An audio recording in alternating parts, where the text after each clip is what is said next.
I understand some people might feel differently, but all of the African American parents that I have spoken to is just seeing this as kind of a carriage of misjustice. Charles Berry is just one of many black parents with children at Maryland Elementary speaking out in support of the school's principal, Sharon Briscoe, who's come under fire for alleged classroom segregation practices based on race. But in this particular case, silence was part of complicity, and we could not allow that this be representative of the majority of the African American parents at Maryland. The criticism comes after another parent at the school, Kyla Posey, filed a federal complaint which made national news.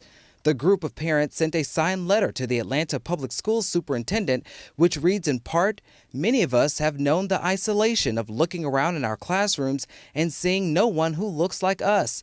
As such, we have been comforted to find that our children are rarely the only children of color in a classroom." She said that she didn't want just one or two kids in a class. She was going to place them all together. And I explained to her that, that's against the law. You can't do that. Posey's complaint claims Briscoe's segregation practices violated Title VI of the Civil Rights Act of 1964.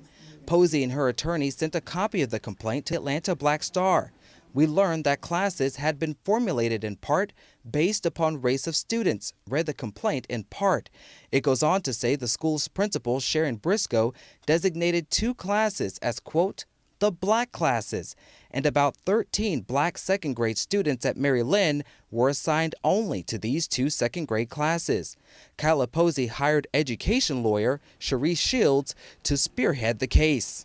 It doesn't matter what her intentions were, what she was attempting to accomplish. She essentially was treating the black students differently than any other race or ethnic group of students. In addition to filing a federal complaint, Posey also brought her concerns to the Atlanta Public Schools chief academic officer. Atlanta Public Schools also conducted its own investigation.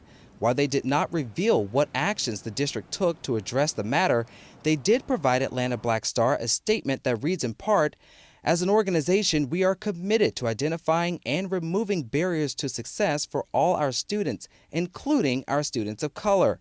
Using race as a method for assigning students to classrooms is unacceptable. APS does not support or condone this behavior." Despite the ongoing investigation, Posey refuses to remove her children from the school. "I'm not moving them. We didn't do anything wrong. As far as confidence, I don't have confidence in the leadership, but the teachers in the building work really hard." As for Berry, he says it's unfortunate the children have been placed at the center of a personal issue that has brought on a national controversy. We are dealing with a black principal. I think Mrs. Posey is black as well, and I think this is more of a singular issue that potentially has more of an axe to grind than concern over the student body. For Atlanta Black Star, I'm Cavante Smalls.